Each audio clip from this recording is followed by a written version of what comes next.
Hello ఏడున్నావురా? ఏడున్నాడమేంద్రా? ఏడున్నారా మీరు అసలు? ఆ గోపిక నన్ను కొట్టి బాక్స్ పట్టుకోవేంద్రా వాడు? ఏడున్నాడమేంద్రా? మీరు బాక్స్ తీసుకోవేంద్రా వాడు నన్ను ఇక్కడ నుంచి? వాడు నన్ను కొట్టిండ్రా. రైల్వే ట్రాక్ దగ్గర ఉన్నా మనం మెంటల్ అయిపోతారా నేను? నన్ను కొట్టిండ్రా ఇంట్లోకి వెళ్ళి. ఏం మాట్లాడుతున్నావురా? బాక్స్ కూడా ఏంది? గణేష్ కి తెలుసా ఈ విషయం?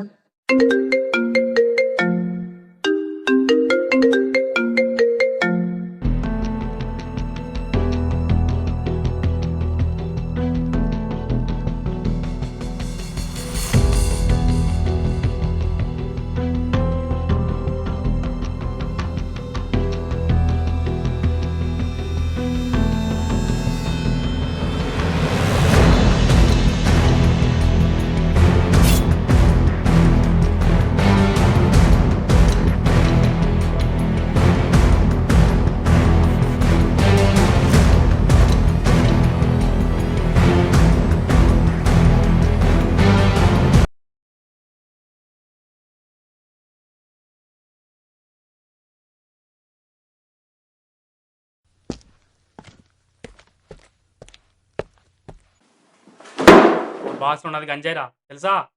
మనం కనుక పొద్దున్న లోప బాక్స్ సప్లై చెప్తే మనకి ఇంకో బాక్స్ రాదు, డబ్బులు కూడా రావు.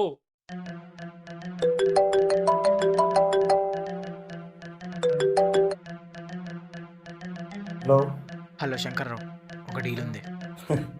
ఈ శంకర్రావుకి డీల్ ఇద్దాం అనుకుంటానా? 2.5 కేజీ శంకర్రావు, ఆలోచించుకో. నువ్వు ఓకే అంటే రేపు పొద్దుకల బాక్స్ని చేతుల్లో పెడతా.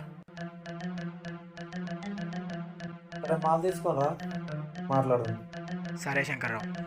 కొంచెం దమ్మాకు పెట్టి ఆలోచించు. అదనడు శివకి ఈ విషయం తెలియకూడదు. ఎట్టి పరిస్థితుల్లో పొద్దున్న కల్లా మనం బాక్స్ మాత్రం చేర్చాలి.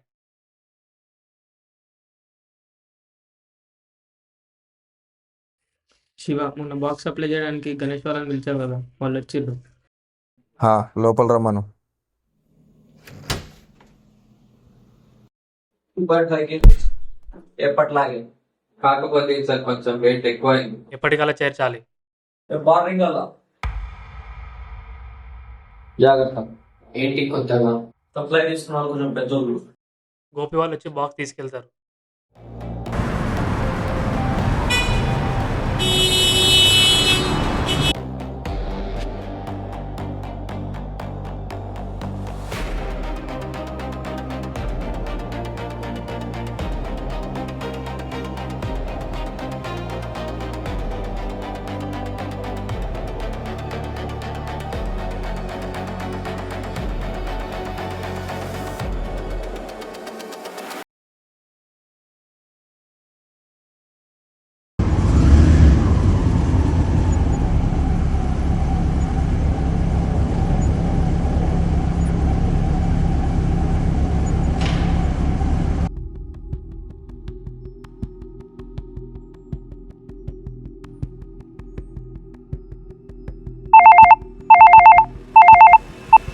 Hello Shiva, ఎడరా mall? 11 గంటలలో మాల్ నా దగ్గర నీ తలకే వస్తుంది. పెట్రా ఫోన్ సాలే.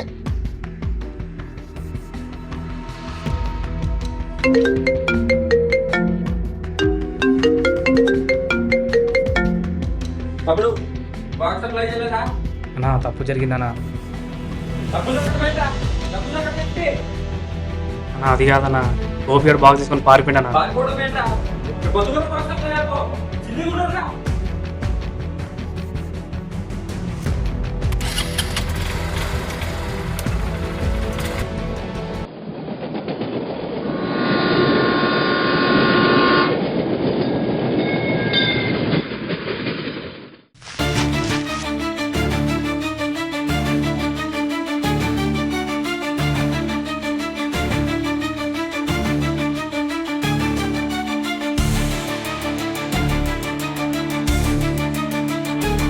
ఇక్కడికి వెళ్తారా నీ అబ్బా? బాక్స్ తీసుకుపోయి నన్నే మోసం చేస్తావారా నీ అయ్యా? అసలు గంటలో ఏముందో తెలుసారా నీకు? అందులో ఉన్న గంజాయిరా తెలుసా నీకు? చిల్లర నా కొడుకులు మీర్రా. 1000కి 2000 చేద్దామని మీరు అనుకున్నారు, లక్షల్లో నేను ఆలోచించాను. అయినా బాక్స్ లో ఉంది గంజాయి కాదురా, పౌడర్. డ్రగ్స్ ఉన్నాయి అందులో. హ.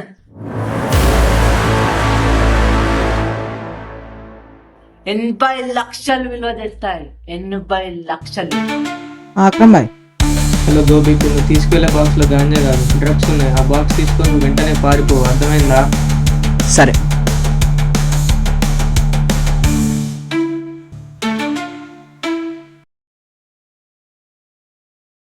నువ్వు ఓకే అంటే ముగ్గురం పంచుకుందాం. 80 లక్షలు.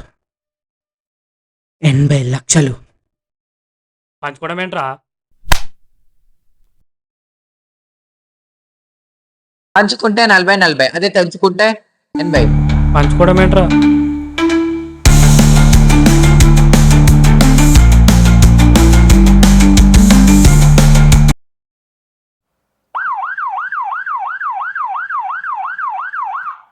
పోలీసులు వస్తున్నారేంటి?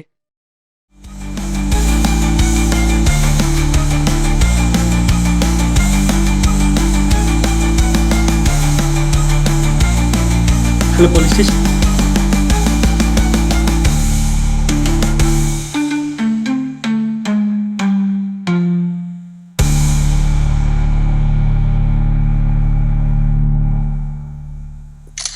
ఈరోజు మార్నింగ్ 11 గంటలకి మా పోలీస్ వాళ్ళకి 2.5 kgs డ్రగ్స్ దొరికి వాళ్ళని ఎంక్వైరీ చేస్తే చాలా మొత్తంలో గంజాయి కూడా దొరికింది. ఇలా జరగడం ఇది 3సారి. చాలా తీస్తే తెలిసింది ఏంటంటే ఇదంతా చేయించేది కాలేజీల్లో చదువుకునే పిల్లలు, అంటే యూత్.